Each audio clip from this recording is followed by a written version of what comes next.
and a lot of the Hi, communities. Peter. How are you today? I keep running into Peter every place about talking about hydro. And for some reason, you kind of just crossroads and fight hydro. Speak of issues regarding Manitoba Hydro province, Canada. And now we have a very important message to deliver this to the young people that were just spoke about Manitoba Hydro. Because of Manitoba Hydro and a province in Canada, our parties will not agree. We're here as defined by Indian Act of who we are as prospect band 276. Okay? That's the definition because of the Canada has put forward who we think who we are. And from that issue, they're going to step back and look. We said, well, what kind of a relationship is that? When you take a look at being who I am, according to the Indian Act definitions, I am a band member. I carry a card called 276-1321. It's a status card. It's not a treaty card. Okay, you gotta see the difference. So when people like at my community where a band office sits on this reserve, it's not mine, it's Canada's. So they spent about $250,000 to come with a name hired by INAC, a particular consultant. So they came up with this word, First Nation. They stand back and look at that. Said, well, if I am a First Nation, where did I come from? So you take a look at your governance. Where did I come from? Well, if I did come here first, I must have come somewhere else to be First Nation, First Peoples. I have to come from somewhere. So I asked many of our elders and I asked them, what do you think of this word First Nation? So I explained that in their language. I said, "Nita malo malasin ni mente kayak." Ang pagkat ko nandito dito sa kayak. So I'm going to translate back to English. I said, what do you think about this word that we came from somewhere first? The elder said, we were always here. We were never from anywhere else. We were always here. And I said, well, who are we? According to this paper, the Indian Act, we're band members. This is where the government started to come up and said, no, we said, that's their law. We know when a swearing you.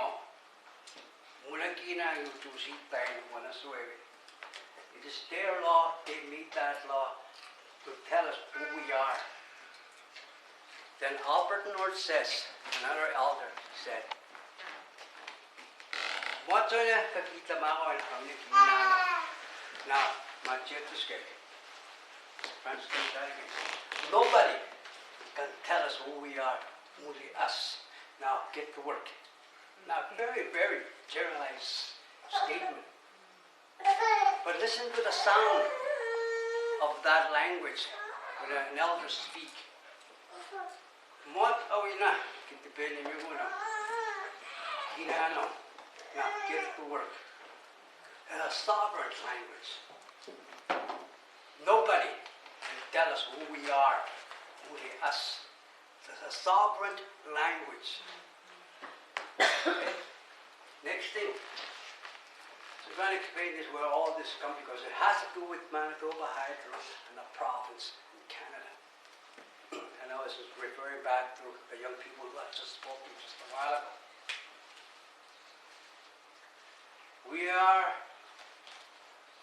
we were in a 150 years process of being assimilated, enculturated, being told over and over and over again, you're a band member, you're a band member, and a band member, and a band member.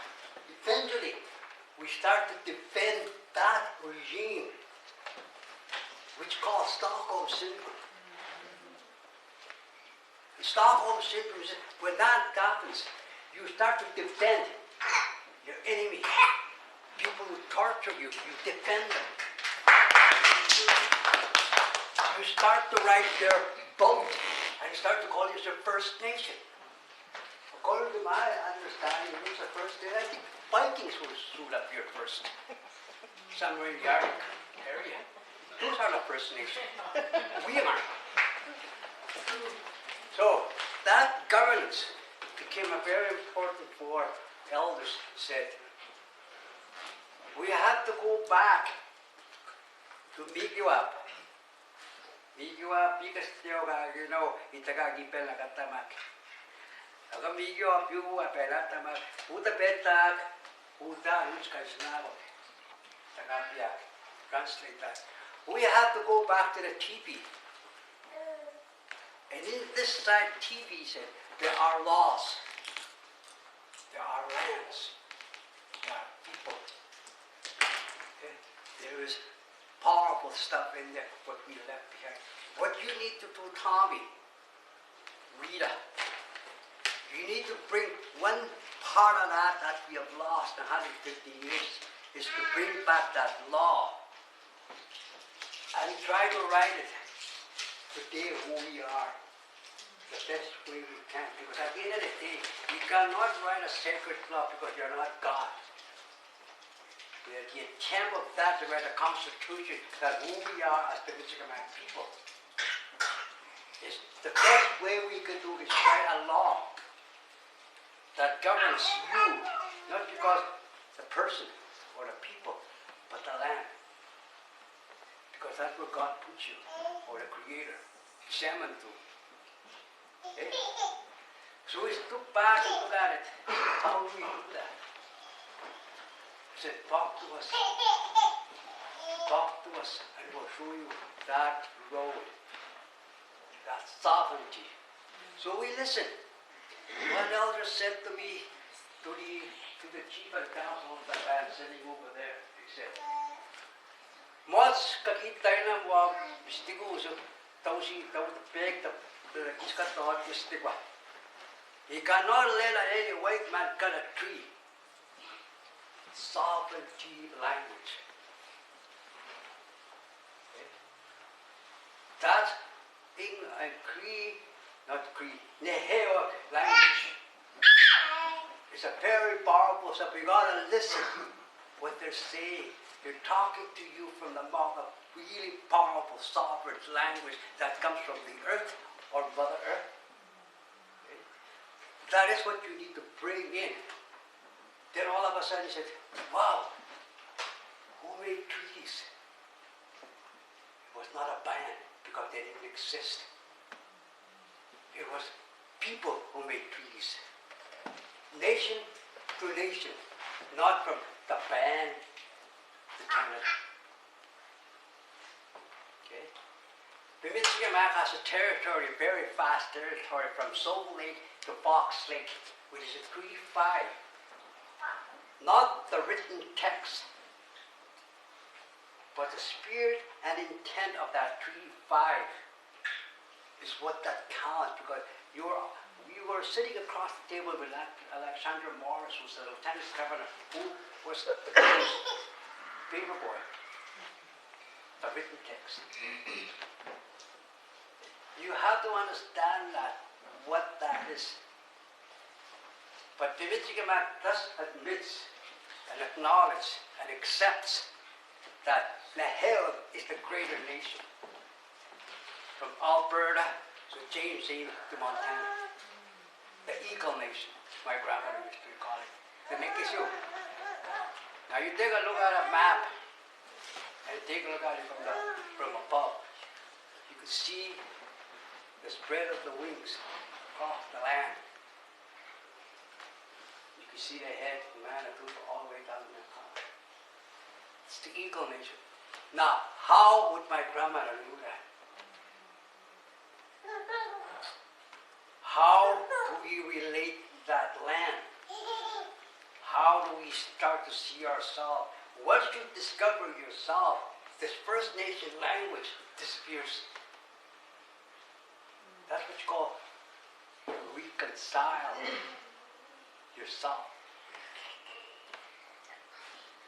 Your healing becomes part of that. It's got nothing to do with reconciliation, healing programs that Canada's giving to you. It's all about us. So the governance becomes this way, where I come from.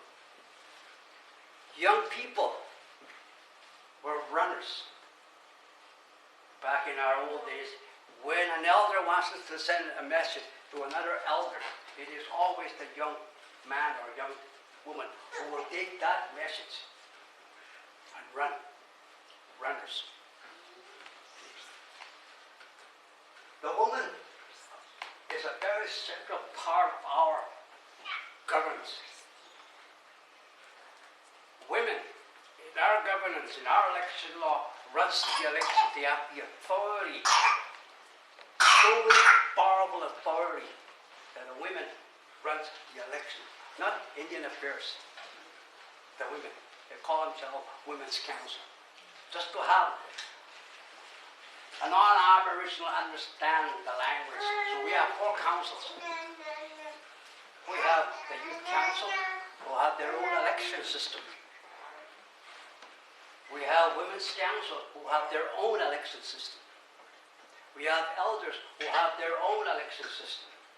And then we have the Executive Council, who have their own election, basically the general election, all of us. We have 5 communities participating in our election processes. 4. Okay. It's spreading.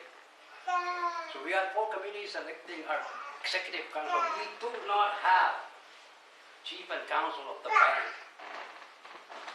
Or we do not have Chief and Council elected under the Indian Act. We have our own elections. We have our own laws. We have citizenship law. We have election law as directed by our elders council, our elders of the nation, they call themselves.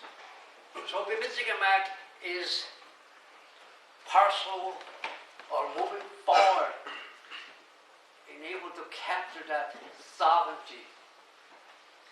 Okay. We're moving forward. Of course, it's not perfect because 150 years of being assimilated and think the band way. It's a very hard work. So in 1999, June 31st, 10 o'clock in the morning, Chief and Council of the band were elected under the Indian Act back then. Sat down with the people and tried to do their best to move forward. 10, 11, 12, 1, 2, 3, 4, 5, 6, 7, 8, 9, 10, 11, almost 13 hours debating, discussions. About 2:30, about 1 minute before 12 o'clock, the chief, the band at that time said, if this election law passes, I will call election today, tonight. And we will have election under our own law.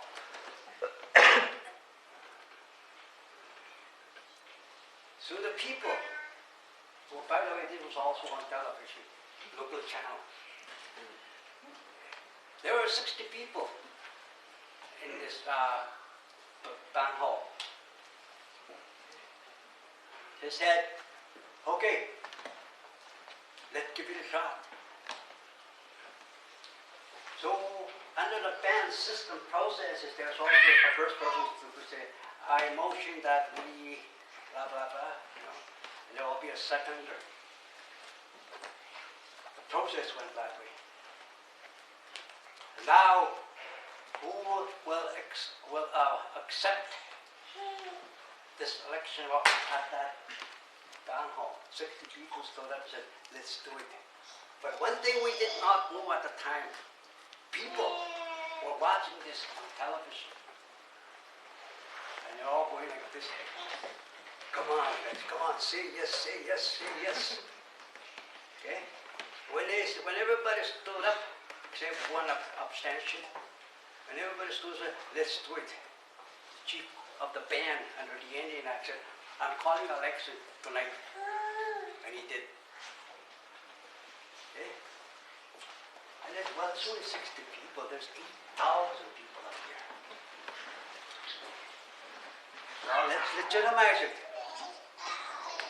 So what we did is this. The election law says 35 days of campaigning. Okay. So we did that. The chief, under electoral processes, the chief has to have, first, two people have to go there nominated. The person who was running for chief has to be there to sign the document. You can't just call from Winnipeg. Hey guys, I'm running over there too. I just make sure you don't forget me sign. He said, no, that's not accountability or transparency. You need to be there. So I take this guy as a chief, and this guy follows me. I nominate this guy. I have to sign the document. Now, the nominators have to go get 75 signatures more for him, 75 to qualify to run as a candidate for chief. Okay? Councillors, same thing. You have to qualify 50 names before you actually are in the ballot. Accountability, transparency. So I chose this guy to be the chief. I have to do it because I'm the nominator and the seconder. I have to go collect these 75 names. And we only got it 1 week. So you're running all over the community. And of course, I nominate this guy, would you support that? Nah, I don't think so. I thought this guy was drinking. This guy's a party animal. Okay? Accountability and transparency, because now the people are questioning my nomination. Okay? It's no longer who's popular. Okay? Or if I take a councillor, can you sign and endorse this guy? He looked at it. Yeah, okay. He's been out there for outside. See? They're qualified individuals. Not because how much money they have, how good looking they are. They're qualifying that individual who he is. Not how much money he's going to get after a big party. So after we get all that, okay, we take these names, list of names, about 50 names, about 2 pages, maybe 3 pages. So we take the names to the electoral officer. Okay?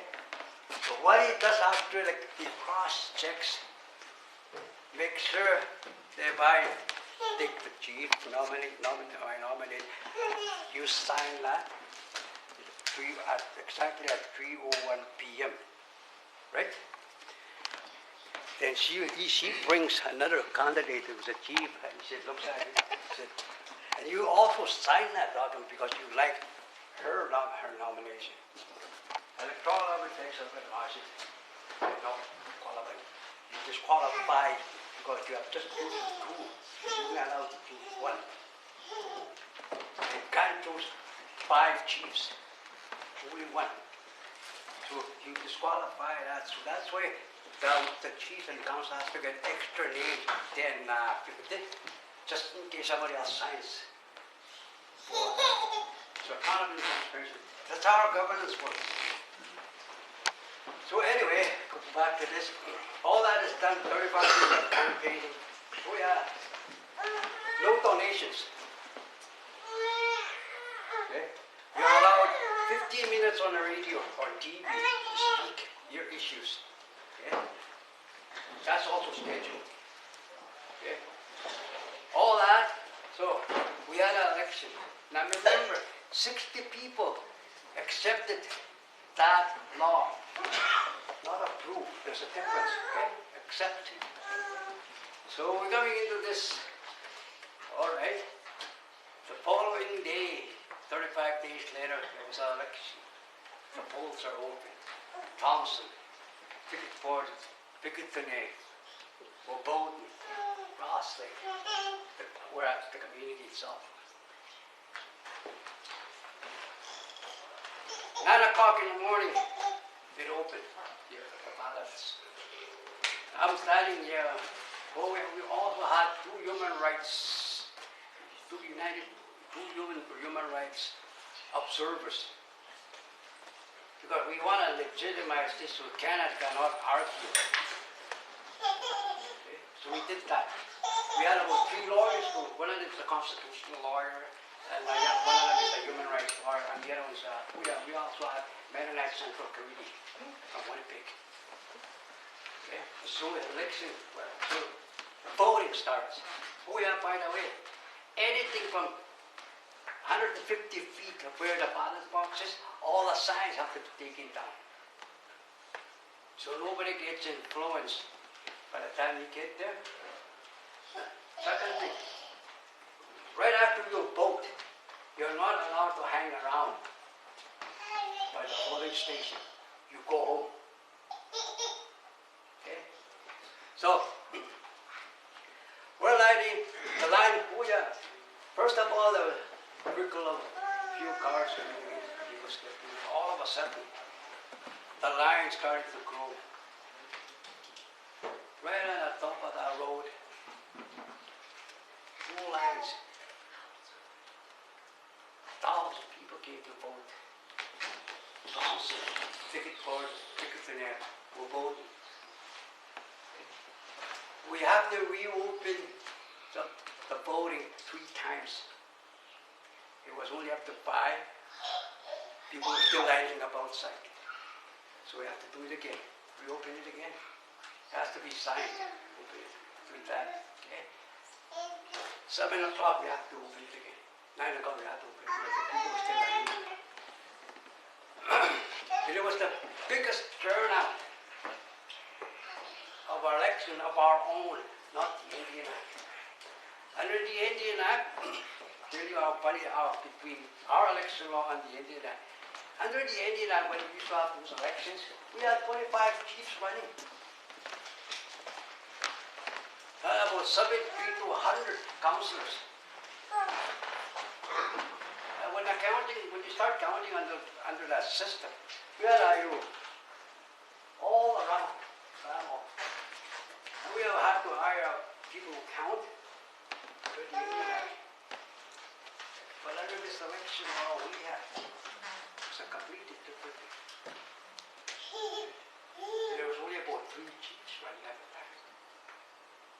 And about 25 councillors who qualified by electoral office.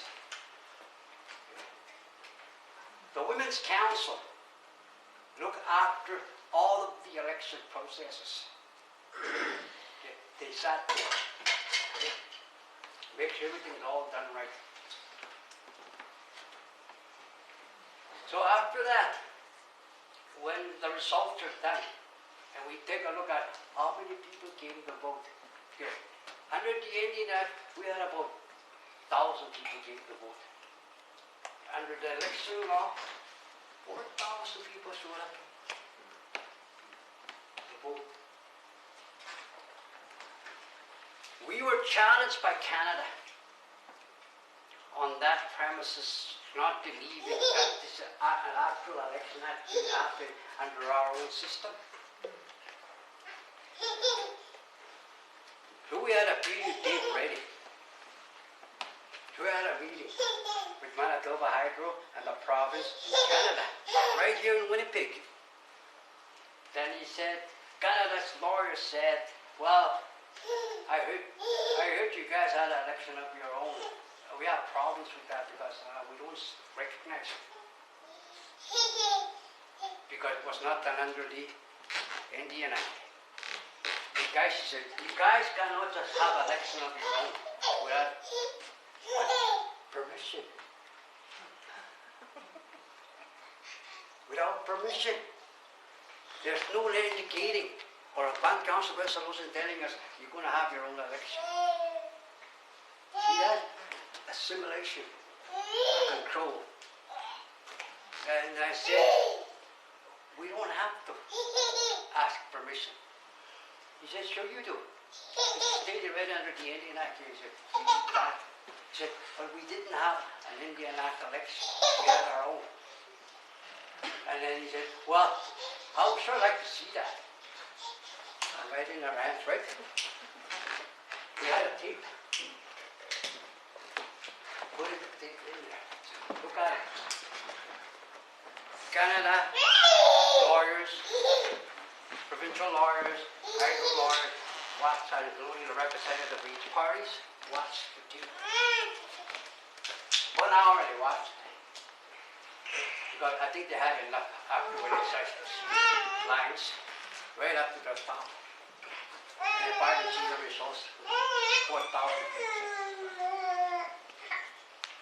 Again, one of the Canada's lawyers said to the rest of his partners, Hydro and the province, he said, okay, boys, he said, I guess we're in a long run. That was the first challenge of our election up here. The second challenge was straight from Canada, the lawyers said, we talked to I was there, phone rang, I was in our legal counsel's office, getting ready to go over and find the phone rang, and he said, it was another senior lawyer, Ottawa, talking to our lawyer. He said, Colin, we have a problem accepting the election results. And Colin said, well, what's wrong with it? Well, he said, can we, see, now he's asking.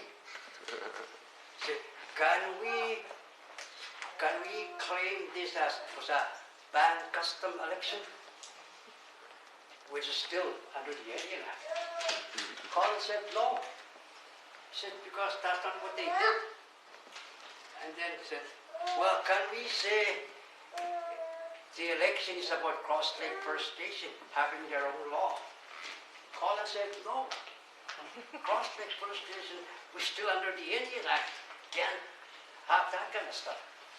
And Ken Marshall said, well, what were we supposed to do, Colin? He said, nothing. Don't worry about it. He said, well, how do we put this in our, register this in Ottawa?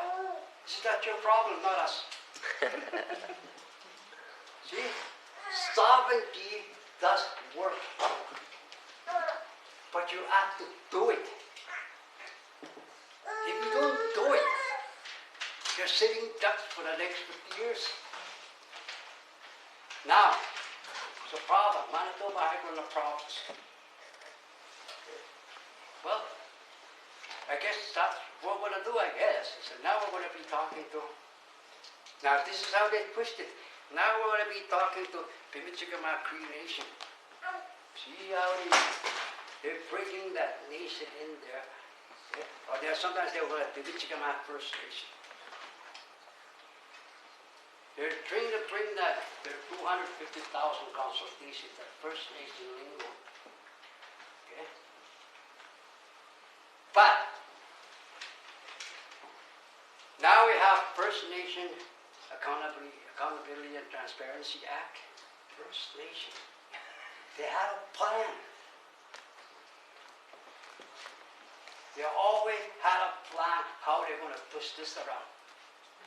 Now, some of us are now accepting First Nation lingo, but basically we're saying, I came across the Bering Strait to be here first. But if you say that, you're no longer indigenous to the land that has made you indigenous. You're now accepting that you actually came from somewhere. So, when they came here, this land doesn't belong to you, because you came from here somewhere too. like us, like Christopher Columbus came here from somewhere, the same principle lies. Okay? So when you take a look at your governance, when you put down who the people are, 4 councils. Okay? I'm the representative of Northern Flood Agreement and Lands and Resources to an executive council member who has been elected to be responsible that we don't have portfolio systems.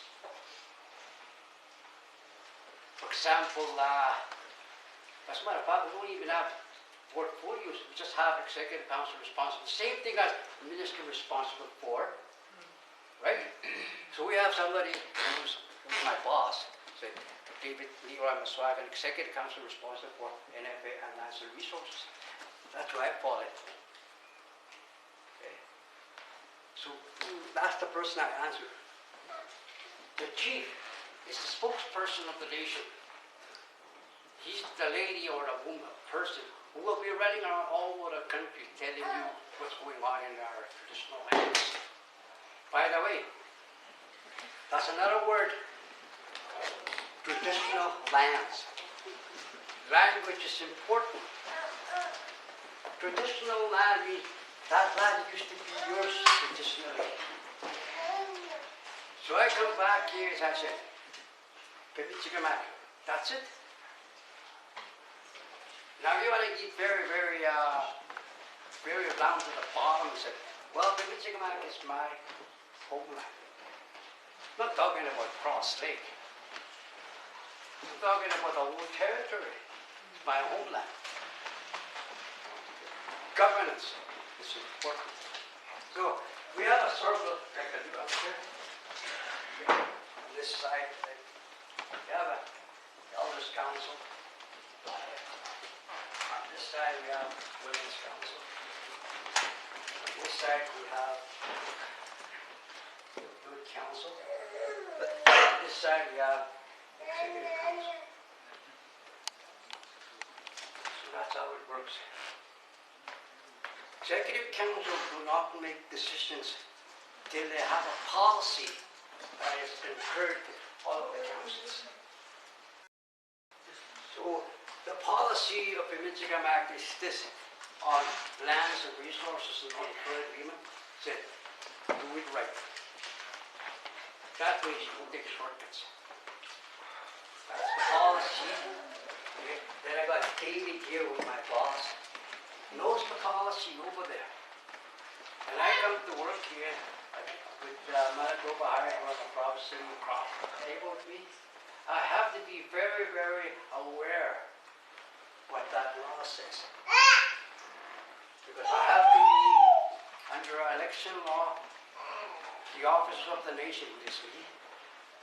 I have to be fully aware of that policy that the nation has said, do it right, Tommy, or get out. Okay? Or, if the Executive Council breaks that law, guess what happens? The Women's Council gets rid of him, or her, like that. What about the chief? The chief, same thing. If the chief here goes somewhere else without following the policy and breaks that policy and breaks that law. The Women's Council said, we are calling an election for your position. Where does the Women's Council, where the Women's Chief runs? No place, because it's not an Indian Act election. So he's fired. So the Women's Council calls an election position. She can still run. Okay? And I'm pretty sure she's not going to win because of bad reasons. Okay? In the last, well, over some 10 years at the most now, we have a Women's Council have fired 2 councillors and 1 chief. We have a maximum 4 years and 10 calendar months. Maximum means, you know what, you don't have a privilege to stay there for 4 years and 10 calendar months. They can fire you within 6 months after your election if you don't do it right. The Women's Council. That's the authority in our governance. The Women's Council has the authority of all the elections. The firing the whole thing. Under the Elders' Council, they give us the advice and directions. And then the Youth Council is learning how to be leaders, learning how to be warriors, learning to run for the elders and that nation. That's our governance. The reason why I know this very well, myself, I was the secretary of the council for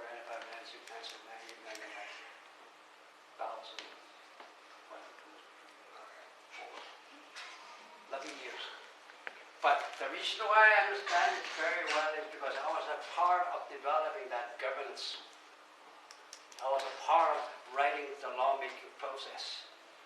I was a part of how the governance structure is going to be, how it's going to shape, how they're going to deal with it. And it's almost like the United States governance.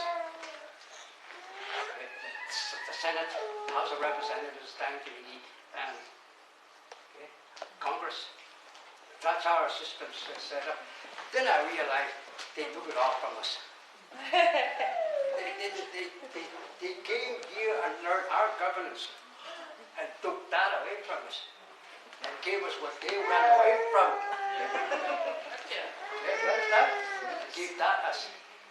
So that's how why the United States what it is and what Canada is what it is, because they took what we had, learned it from us. Okay? So governance in our nations is very, very important, because how governments will view you, looking at you. They will not look at you anymore as 2013 band members. They will look at you as exactly who you are, because they can no longer